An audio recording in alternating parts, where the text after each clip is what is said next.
Y volvemos al plano electoral, Raúl, y vamos a darle la bienvenida al informativo al señor Luis Benavente, director ejecutivo de Vox Populi y analista político.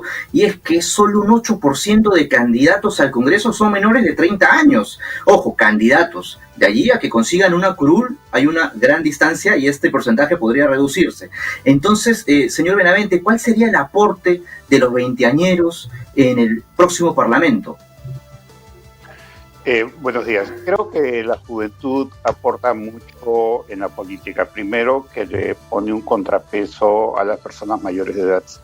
Creo que jóvenes y adultos hacen un equilibrio precisamente entre la nueva participación, el cambio de la política y la experiencia, que también es importante, ¿no? Creo que los jóvenes están más cargados de ideales, están menos contaminados, menos cuestionados, no llevan una mochila que luego se va acumulando con los años de dificultades, de adversarios, de enemigos, de compromisos, de juicios, etcétera, que van teniendo algunos políticos mayores, ¿no? Creo que los jóvenes son un equilibrio muy bueno para la política, al igual que la presencia de mujeres, ¿no? Creo que la política peruana requiere de mayor participación de mujeres y mayor participación de jóvenes.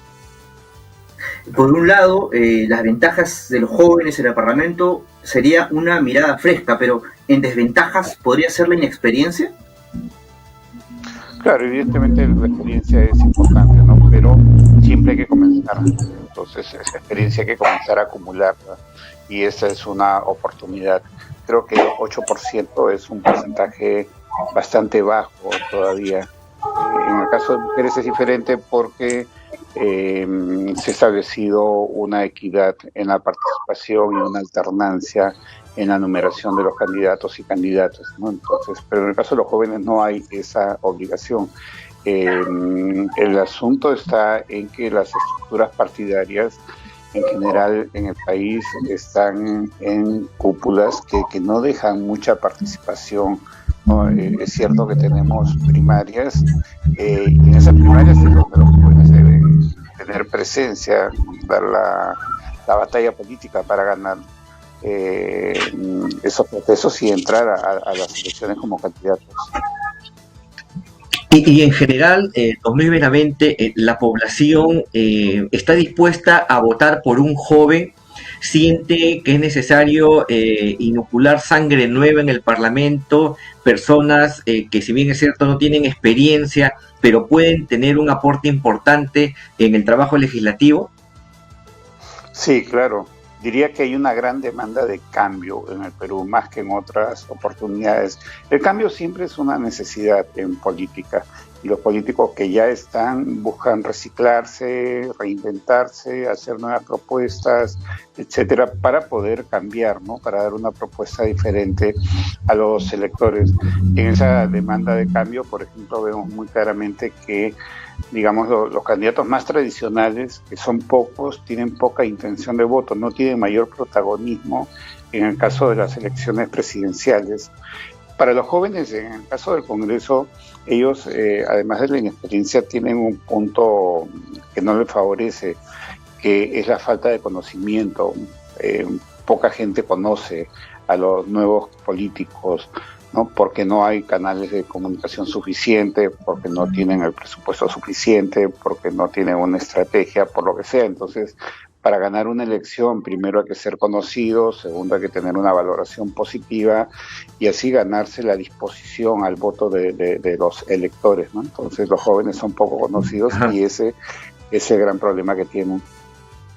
Ahora, lo que llama la atención es que algunos medios de comunicación, cuando destacan los debates o las propuestas de los jóvenes, lo que están poniendo los reflectores es la posición que tienen los jóvenes que postulan al Congreso respecto a la denominada ideología de género.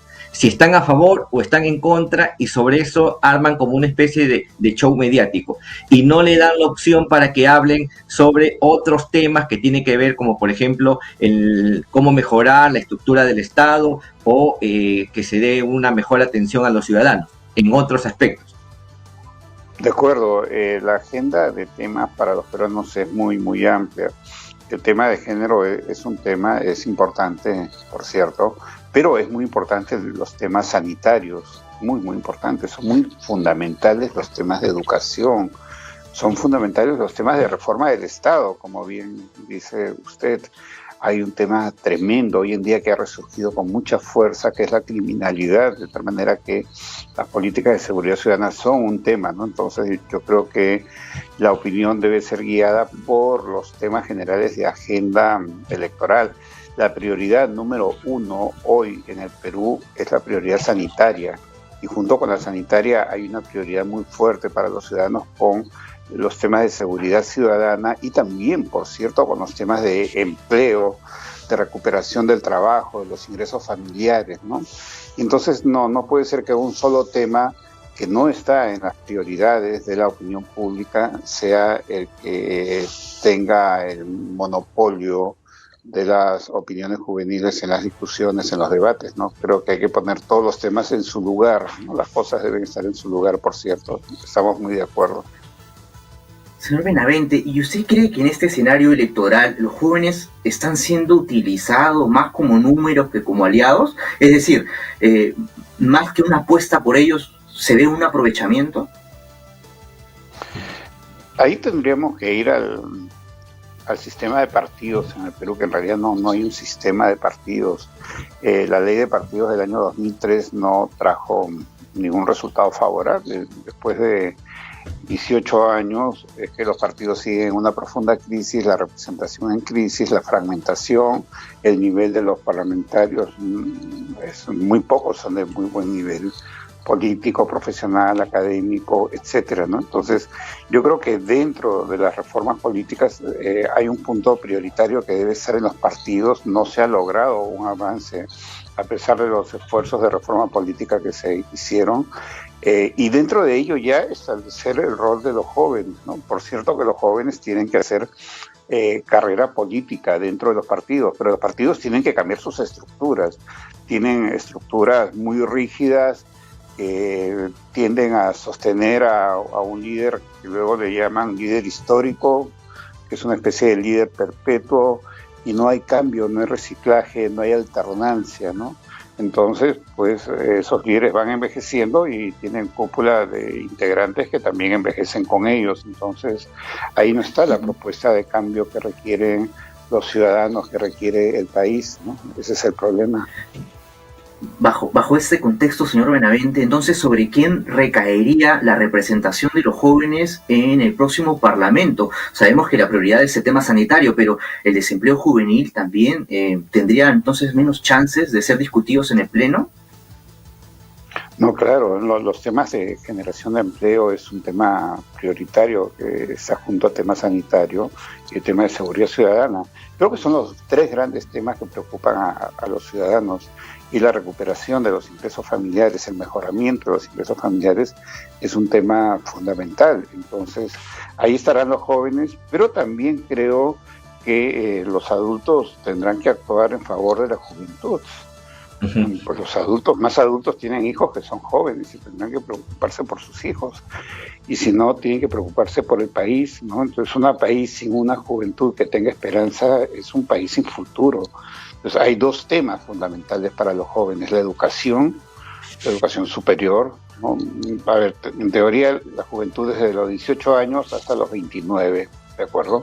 El Consejo Nacional de Juventud establece hasta los 29 años y eso es un estándar más o menos mundial. Esos jóvenes tienen necesidades de educación, de formación técnica, de formación universitaria, de actualización, de educación continua, de posgrados, ¿no? Y tienen necesidades laborales, están en una etapa de inserción al mercado laboral y la inserción los agarra en una crisis donde no hay empleo, donde se pierde empleo, donde por efectos de la pandemia el empleo y el trabajo en general, no solo el empleo, porque el empleo nos lleva al empleo formal, pero el concepto de trabajo nos lleva también al trabajo informal, que es de por lo menos el 70% de los peruanos. Todo eso se tiene que reactivar. Todo eso, esos dos son temas fundamentales para la juventud.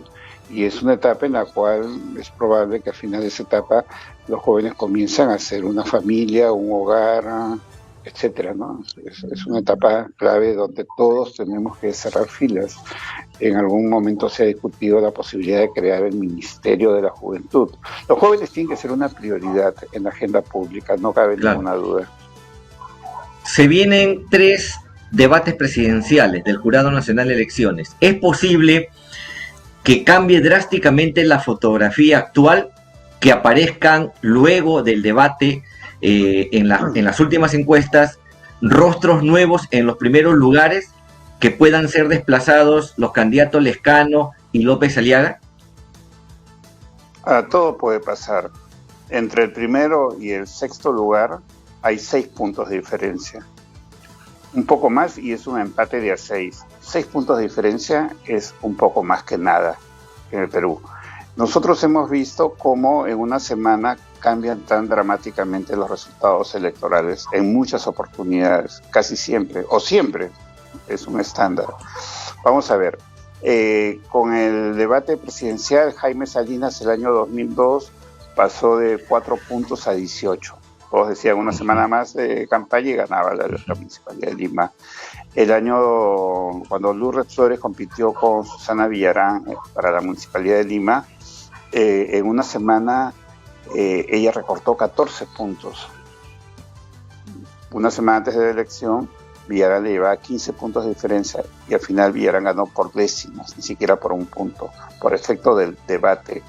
Entonces hay muchos casos, podemos señalar muchos casos en que el debate cambia los resultados y después del debate hay candidatos que suben 8, 10, 12, 16 puntos.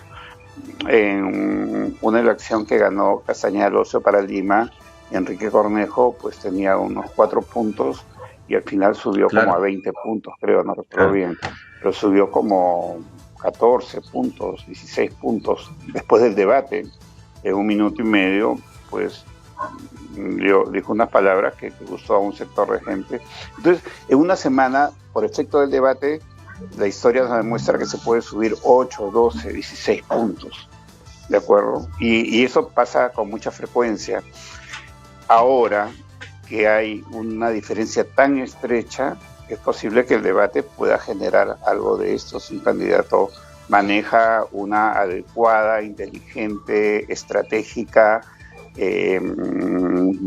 concepción del mensaje, si tiene una estrategia del mensaje que dé en el clavo y que pueda generar una corriente de voto, por un lado. Por otro lado, en muchos estudios que hemos hecho, en los que he participado en muchísimos años, preelectorales y postelectorales, más o menos hemos establecido que un 50% decide que en el último mes, 25% en la última semana y 12% el mismo día. Entonces hay mucho voto que aún no está decidido. Estamos a 16 días del día electoral en el Perú. Entonces en este momento yo diría que hay cerca de 40% de indecisos reales, ¿no? Entonces, y en el caso del candidato...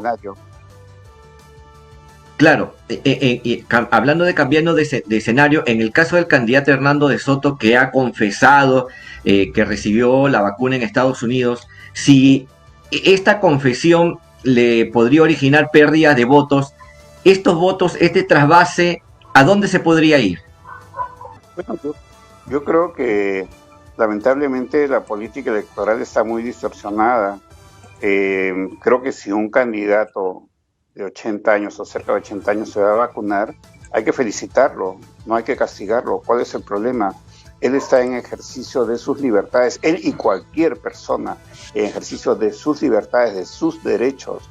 Ese es el derecho a la salud, ese es el derecho a la vida, esa es la libertad de tránsito, de ir a un país a otro, es la libertad económica de gastar su dinero, etcétera. Entonces, eso no tiene por qué implicar ni perder un voto.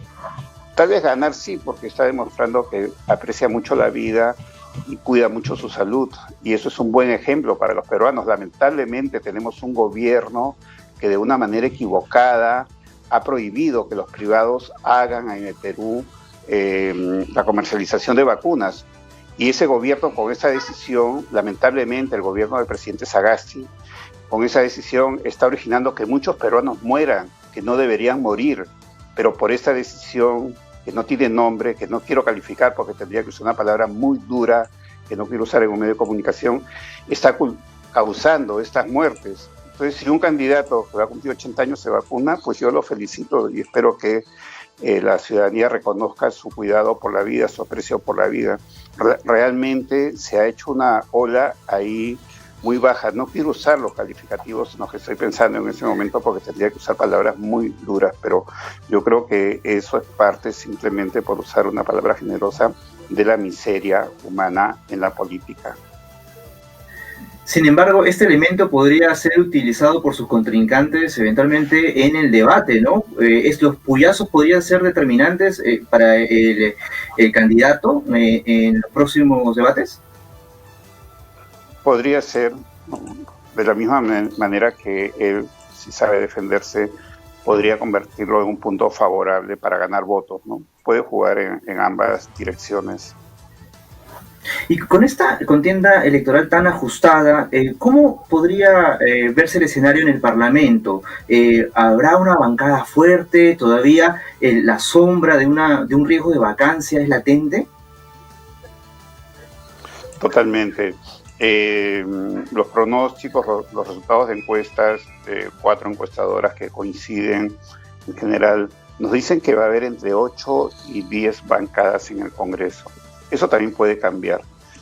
En otras palabras, se estaría repitiendo el mismo fenómeno del año pasado, de las elecciones del 26 de enero, de las elecciones congresales, que nos dieron como saldo la presencia de 9 bancadas en el Congreso, sin pensar en aquellas bancadas o grupos de parlamentarios que salen de sus bancadas y crean nuevas bancadas en el futuro. De saque podríamos tener 8 a 10 bancadas con mucha dispersión, y entonces el presidente no va a tener un respaldo de bancadas fuerte. Por cierto, tendrá mucha fuerza como presidente, podrá negociar, buscar respaldos en algunos temas, pero no necesariamente un respaldo suficiente para frenar un intento de vacancia, ¿no? Entonces, el presidente que sea elegido pues no va a tener una bancada fuerte que lo respalde y estará permanentemente al borde del abismo con la vacancia acechándolo.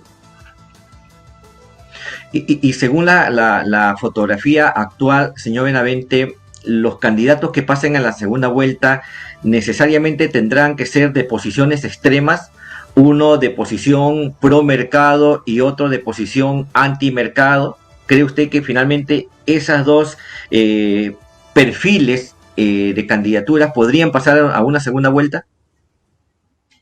Digamos que por efecto de la pandemia, pero mucho también por efecto de la crisis política, del desengaño, del descontento, de la corrupción que llegó a niveles extremos a nivel público con el caso Odebrecht, etcétera, aumentó bastante la demanda de radicalismo. Entonces las posturas más radicales tienen más éxito de alguna manera, y ese es un fenómeno mundial, no solo en el Perú, ¿no? Pero yo creo que cualquier cosa puede pasar. Hay una valla muy baja para pasar a segunda vuelta. En ese momento, pues con 15% de voto válido estás en segunda vuelta, el nivel más bajo de los últimos 25 años. Entonces, o en general creo que sería el caso más bajo en toda la historia contemporánea, o desde que hay segunda vuelta en el Perú, porque hace décadas no había segunda vuelta en el Perú. Eso se estableció con la Constitución de 1979. Es posible, señor Benavente, según las cifras que vemos, que después de 15 años, por primera vez, Keiko Fujimori no pase a una segunda vuelta. Sí, es muy posible. Sería la primera vez después de muchos años en que el país no se divide en fujimoristas versus antifujimoristas, ¿no? Y el voto fujimorista se ha reducido bastante. Ella tiene un promedio de 6, 7 puntos, que en voto válido pues no va a pasar de 10%. No le veo muchas posibilidades de impulso a su candidatura, porque cuando se pregunta por qué candidato nunca votaría, ella tiene la mitad de los votos negativos de rechazo, es bastante fuerte, entonces eso le pone límites a sus posibilidades de crecimiento, y también tiene un problema de imagen, un problema judicial muy, muy fuerte. Entonces, sí, lo veo muy difícil, no creo que ya pase a segunda vuelta. Muy bien, muchas gracias por acompañarnos en el informativo, señor Luis Benavente. Ha sido el análisis del director ejecutivo de Vox Populi, que nos dice que todo puede pasar en una eventual segunda vuelta, Raúl. Muchas gracias por acompañarnos. Buenos días, gracias por la invitación.